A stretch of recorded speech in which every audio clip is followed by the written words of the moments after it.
Captain Safdar साहब को एक अंडे का दीदार हुआ और उसके बाद उन्होंने बड़ा एक डंडा उठाया और डंडा उठा के और उस कारकुन के पीछे भाग गए और उसके बाद नून लीग के कुछ कारकुन जो वहाँ पर मौजूद थे उन्होंने उसको पकड़ लिया और पकड़ने के बाद पुलिस के हवाले कर दिया। अब ये ट्रेंड चल पड़ा है। अब तकरीबन जितनी भी जो बड़ी जमातों के रहनुमा हैं वो अब महफूज नहीं है। अब सबको ये भुगतना पड़ेगा क्योंकि इन्होंने ये रीत जो है वो खुद स्टार्ट की है और इसका जो ख़ुमियाज़ा है ये बहुत लंबी देर तक अब इन्हें भरना पड़ेगा।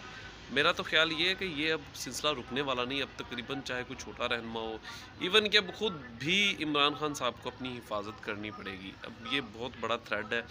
आप किसी भी वक्त कहाँ पे भी जाते हैं, कारकुन इतना इंतशार, हमने एक दूसरे के ख़िलाफ़ गुफ्तगू कर कर के एक दूसरे को इतना गिरा चुके हैं कि अब ये मामला रुकने वाला नहीं है। इसमें अब सबको तकलीफ़ भुगतनी पड़ेगी। ये अब सबके लिए है, सबके लिए इबरतनाक बनने वाला है। अंडे-अंडे का खेल जो है ये बहुत एक लंबी इनिंग्स खेलेगा और उसके बाद जिस तरीके से अब शहबाज़ गिल साहब को ये अंडा पड़ा और उसके बाद शहबाज़ गिल साहब ने जिस तरीके की प्रेस कॉन्फ्रेंस की वो काफ़ी तबाहकुन थी। इतनी तबाहकुन थी कि मेरे ख़्याल में तो अब तक की जो सबसे मैं कहता हूँ कि ख़तरनाक जो वर्ड यूज़ किए हैं वो शहबाज़ गिल साहब ने मरीम नवाज़ जो एक रन का नाम जो है मुखातिब करवा दिया है। बड़ा मतलब एक बहुत दिलचस्प मामलात होने वाले आने वाले वक्त में। ये तमाम जमातों के जो कारकुन हैं ये फिर एक हो जाते हैं, लेकिन जो कारकुन है ना इन्होंने आपस में बहुत लड़ना है और ये अब इन्होंने लड़ना है।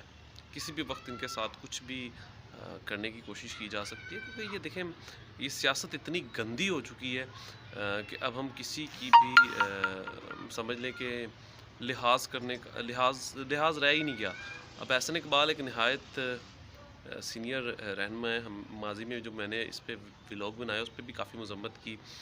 मुसद्दक मलिक साहब जो हैं उनकी, शाहिद खागान अब्बासी साहब हैं, ख्वाजा आसिफ साहब, तकरीबन तमाम काबिल एहतराम है। जिस तरीके से ख्वाजा आसिफ पर स्याही फेंकी गई, जिस तरीके से नवाज शरीफ साहब पर जूता मारा गया, तो बड़ा ये गलत एक रवायत जो है इसकी स्टार्ट जो हुआ ये पीटीआई से ही है।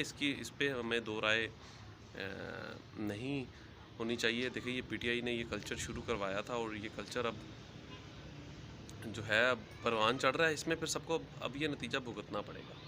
तो मैं देखने वाले जो भी कारकुन हैं उन सबसे कहूँगा देखें ये सब एक है। आप बड़े सियासतदानों के पीछे लग कर अपनी साख कमज़ोर मत करें। आपको पता है फिर जितनी धुलाई होती है उस धुलाई से भी बचें, कानूनी कार्रवाई से भी बचें। और जिस तरीके से अब शहबाज़ गिल साहब के मामले पे हाई कोर्ट ने नोटिस ले लिया तो अब इसी तरीके से उनके मामले पे भी नोटिस लिया जाएगा और उस आपके पीछे फिर आना किसी ने भी नहीं होता, फिर आपको भुगतना पड़ेगा ये।